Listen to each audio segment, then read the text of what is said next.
Welcome to Paper Defiance, a fortnightly podcast all about indie bookshops and their owners. My name's Alex and I'm recording this on Wadawurrung land in Ballarat, Australia. It's exciting to have you join me. In this episode, I talk to Maria and Clive, who have been running Voce books in Birmingham for about 5 months now. Their focus is on books published by independent presses in the UK.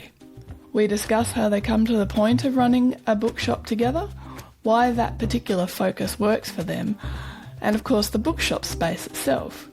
It should be noted that when they mentioned the size of their shop, I was trying to do the conversion from feet to metres in my head and it didn't really compute for me what 150 square feet actually meant. Which means my question about how the shop was arranged doesn't really make sense, so please forgive me for that. Before we get to Clive and Maria, I'd love to ask for your feedback. Whether you've been listening from the start or this is the first time you've come across Paper Defiance, I'd really like to know what you think. You can email paperdefiancepod@gmail.com or contact me via Facebook, Twitter or Instagram. Now off to Birmingham.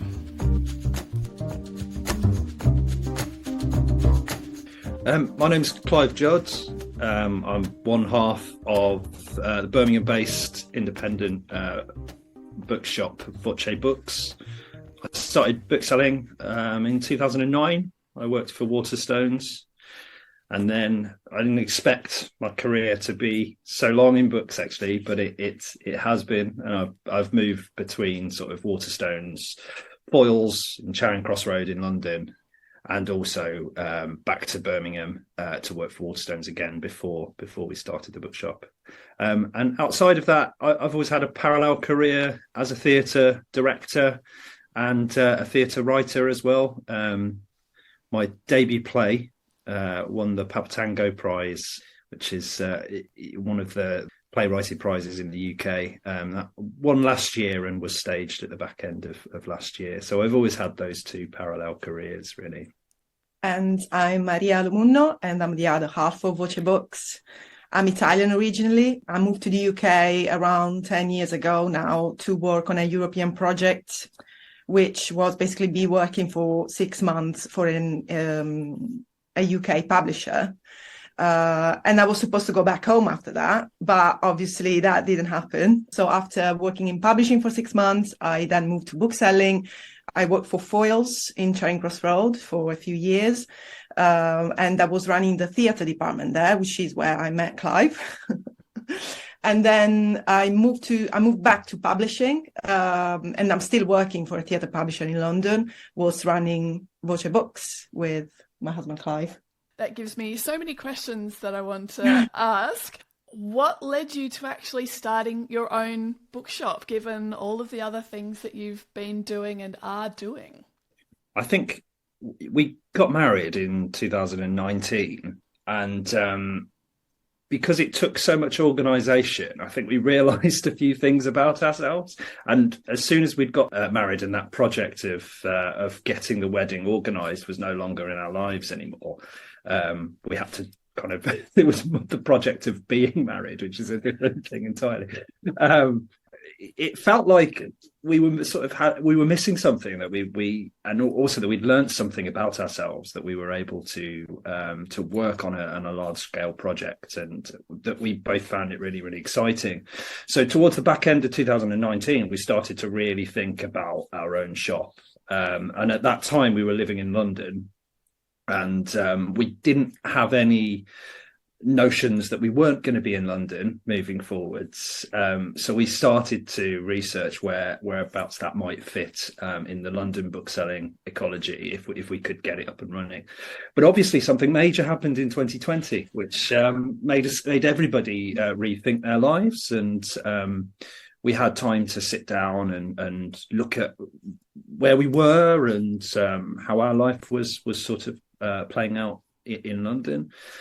And I'm from the West Midlands originally, and Maria sort of suggested that we take a look at Birmingham, which for me set off a light bulb, because I couldn't think of anywhere in Birmingham at that time that was doing specifically what we wanted to do, which was this focus on independent publishing and run a small shop, but with like a really eclectic mix of books. So the seed started at the end of 2019 after we got married, but were sort of started to grow more during that difficult period of 2020.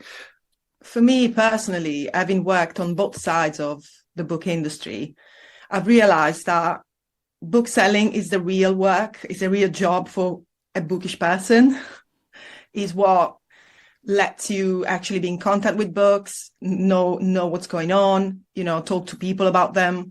So I've always thought that the way for me to actually work and, be satisfied with my job would have been running my own bookshop.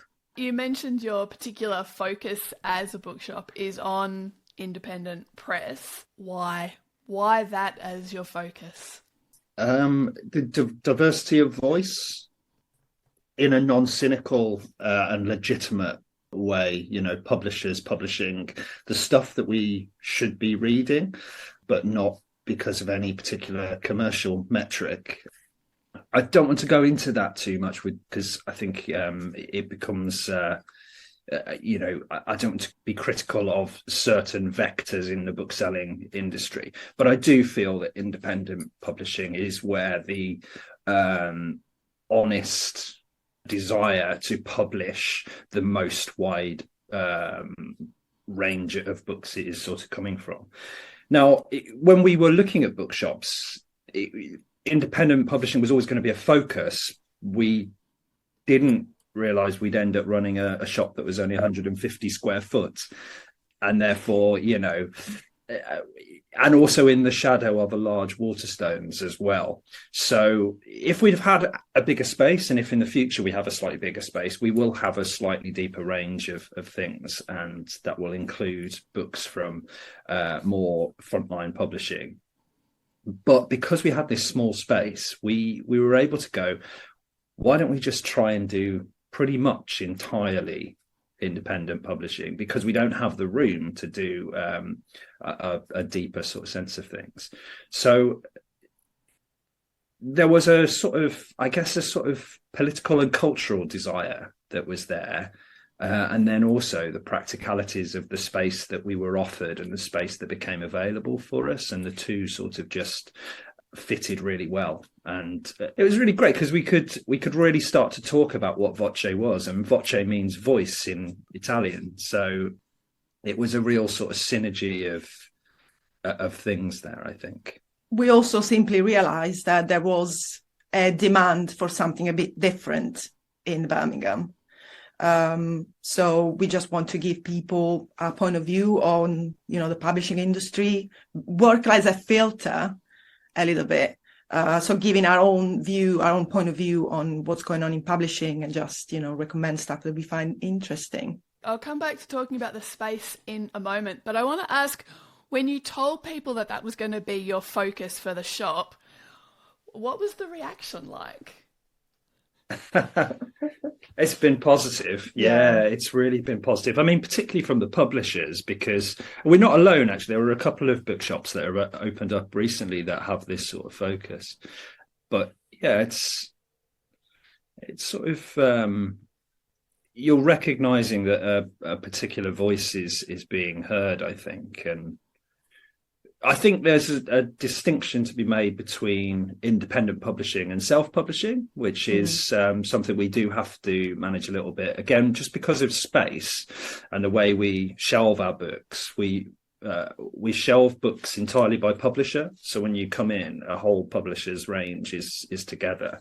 And what that means is that for a publisher's range, it's great. But when you get individual titles, they sit slightly awkwardly in that sort of shelving schema, really. So difficult for us to, on one hand, like spatially, it's difficult for us to take too much individually published stuff. But also,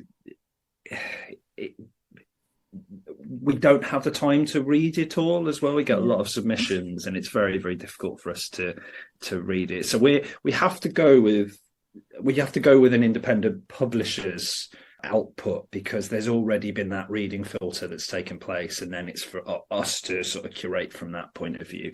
That's certainly been a challenging distinction, bringing the term independent publishing into the arena. And going back to people reaction, we had loads of people coming in saying, "Oh, these books, I've never seen them before." So that tells us that it was the right choice for our shop, doing something that people would not be used to and they would be happy to see. And do you have, like, what sort of genres have you got? Like, is it as wide a variety as you can possibly find in independent publishing? Well, we've got a huge fiction section, and because of the nature of independent publishers right now in the UK, there's lots of translated fiction, which for us is quite exciting. And we also have a non-fiction section, which is a bit more fluid in its sort of organization and layout.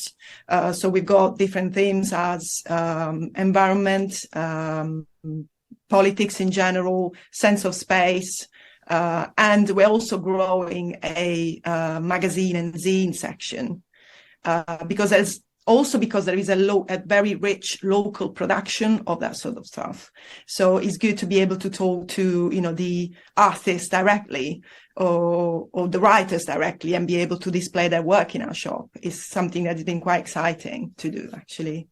What we've also found is that we get asked for all sorts of genres, and we can find something for all genres, even within the relative confines of both our space and our independent approach. So if somebody comes in and asks for a crime fiction novel, we will be able to find them, and often they're very unusual, or they're a sort of world take on the idea of the crime fiction novel.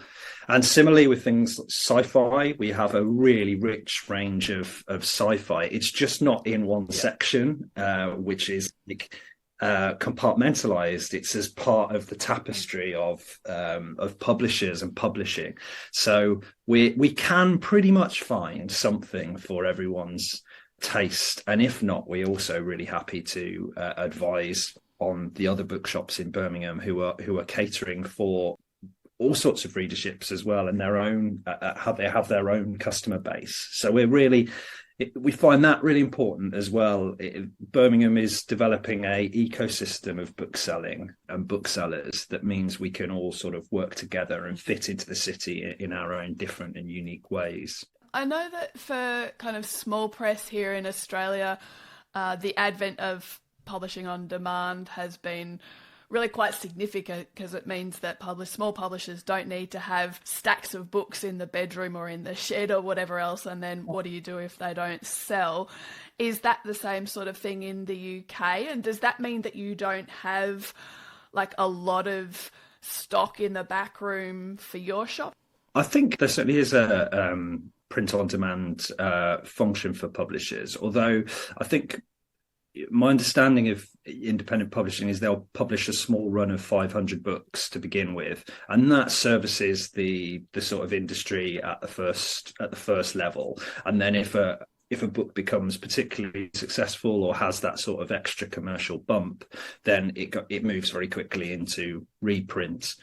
In terms of what we stock, we do only keep 1s, 2s, 3s on our shelf. A bit more if we really believe in something, then we'll have a few more. But yeah, there's something that we've read that we absolutely adore and think everybody in Birmingham should read it, and we will, which to be fair is the majority of our books.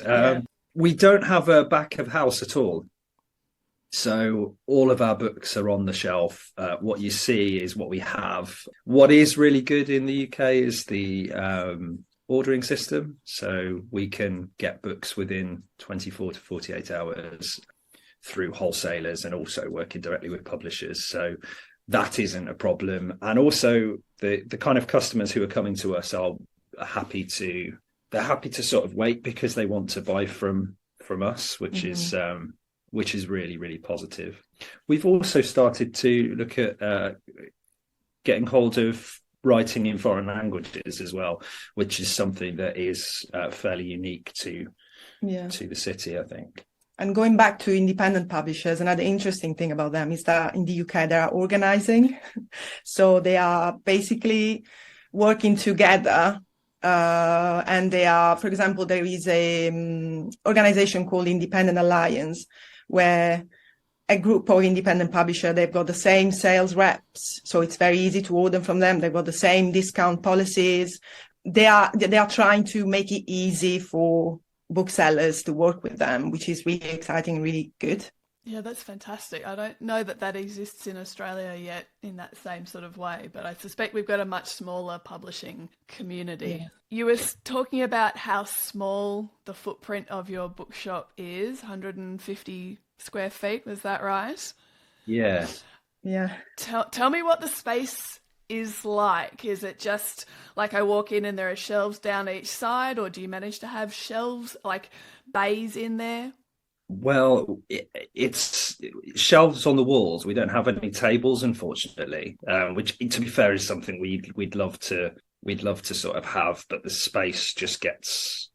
It's a sort of space you can walk into, and the way you walk into it, you walk onto a carpet, and it's like a viewing platform, and you just spin around, and you can see everything that's in the shop, and then you go into your more granular browsing, which people love to do.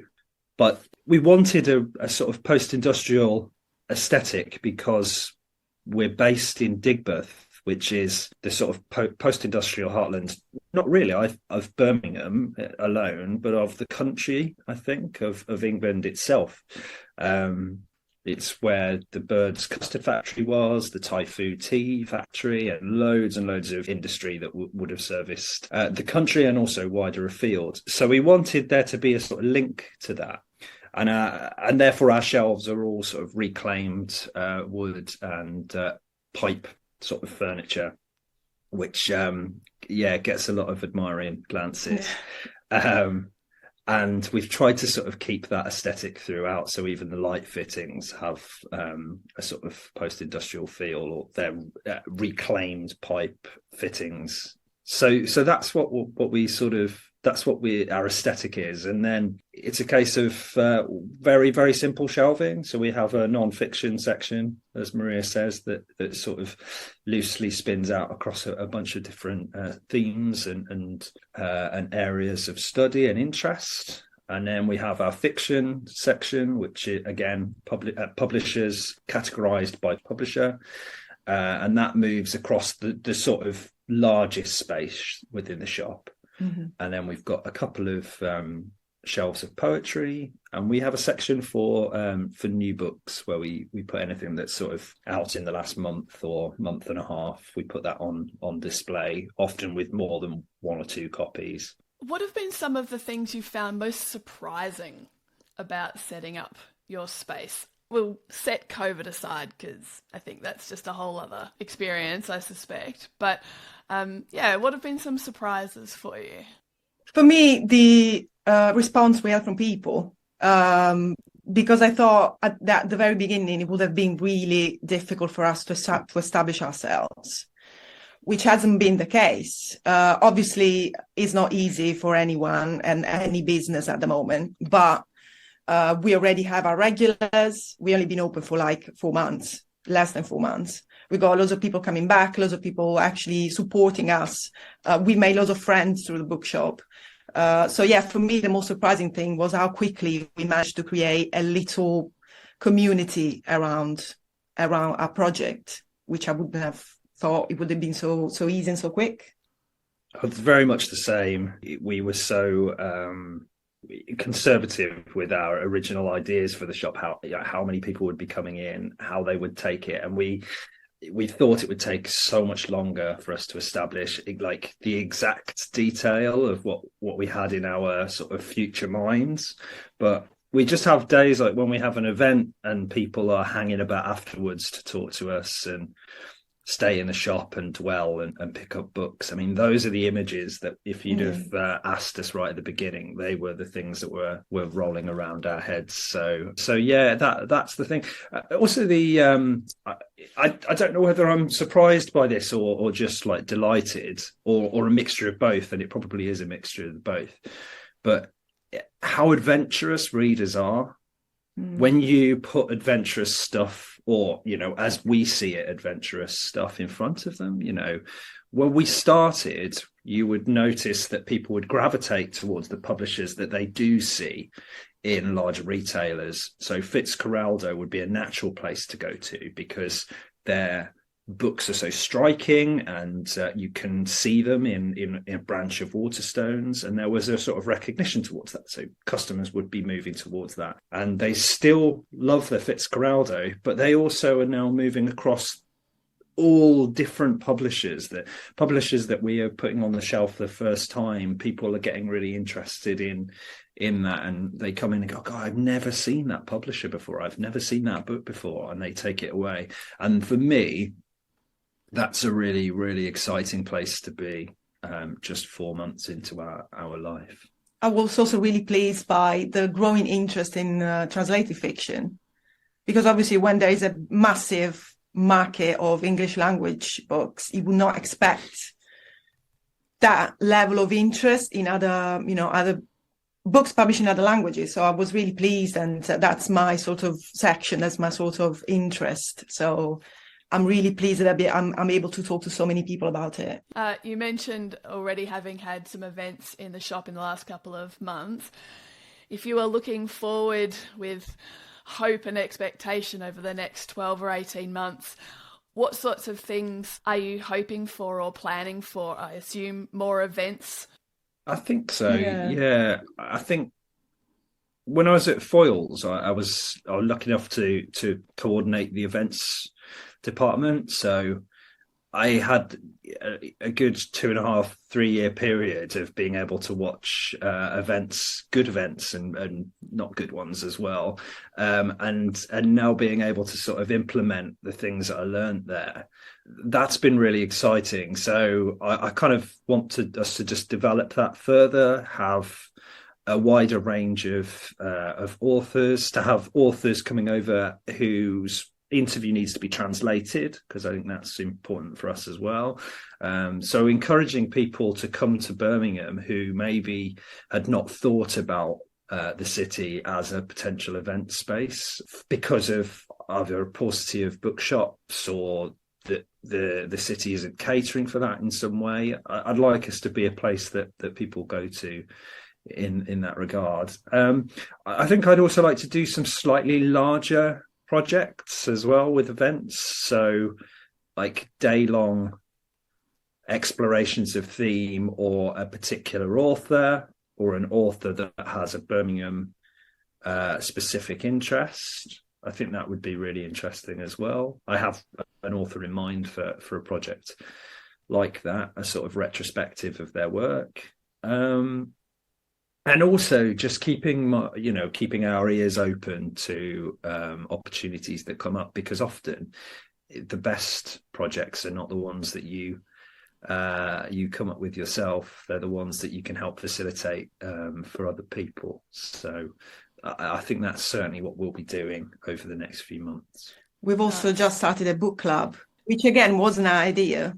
It was a customer that asked us to set a book club. And we did it, and it's going very well. And we basically talk about, it's mainly focused on translated fiction again. So we talk about, books from other cultures, and obviously the conversation flows, and it's really interesting on that sort of books. Would you see yourselves, or do you hope that you might move to a bigger space at some stage? Or do you think that staying small has its place? I think for now, we've got this ideal situation where we've got a space that is small but curated. So for now, I would say good enough. And then we also have a collaboration with a vegan cafe that is just next to us. And that's where we do our events. And it's amazing to be able to, to work with other businesses, which is always good. Yeah. But I would not say that, in future, I see ourselves, if things keep going well, growing and moving to a bigger premises, maybe having our own cafe, and who who knows? But for now, I think this situation is quite good for us and quite ideal, to be honest. I think we'll naturally we're very, very happy with where we're situated, and it's been the perfect opportunity for us to establish this project and to sort of develop it. But I think naturally it might come to a point, hopefully will come to a point naturally, where we will have to think of bigger premises, either because of footfall or that we want to develop our range. Unfortunately, Zoom cut out at this point, so we're missing about 5 or 7 seconds of audio. But I think we'll come to that point naturally, and I don't think it will be anytime soon. Like slowly is slow culture. That's in all things, really. It sounds like you're already developing a really great community around the bookshop anyway, who are starting to trust your choices. That's really fantastic. My last question for both of you is, what are you reading at the moment? Talk about one thing I've just turned the last page of, which is a book called Love Leader, which is by a writer called Mark Hyatt, and it's published by Peninsula Press. This book was written in the mid-60s, and it's a sort of a story of a gay working class man living sort of on the breadline in 60s London. He's sort of populating cafes and cafe spaces and bouncing from job to job just in order to survive.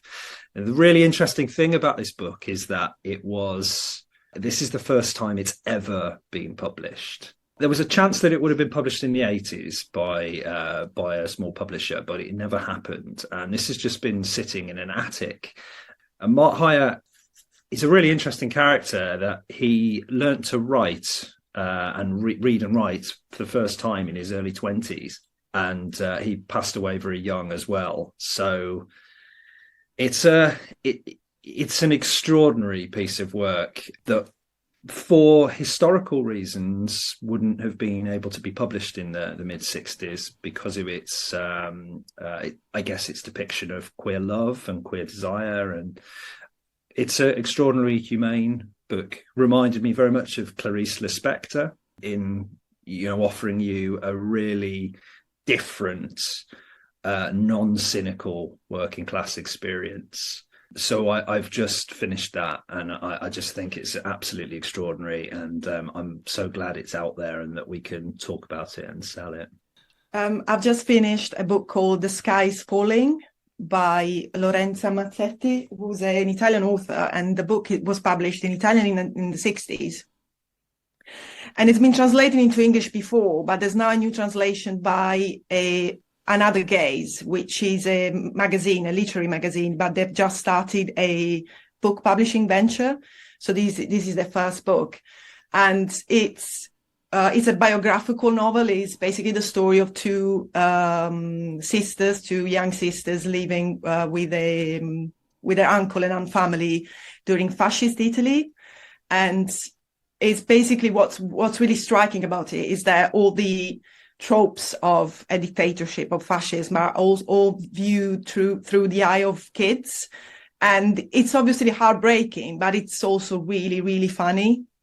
And the way she manages to balance the two things, so how ridiculous and how tragic that political situation was, for me is astounding. It's amazing. It's something that I've never read before. So this ability to analyze and to represent a situation that is very difficult, very complex in a text that is so easy to read and so, as I said, quite funny, which is amazing. Thanks for listening to this episode. If you've enjoyed it, please consider leaving a rating or a review, or just tell someone else about it. You can find Paper Defiance on Twitter as Paper Defiance Pod, on Instagram as Paper Defiance, and on Facebook it's Paper Defiance Podcast. And we're also on YouTube. This podcast is created and produced by me, Alexandra Pierce. The music is called Loopster by Kevin MacLeod. You can find the attribution at paperdefiance.com.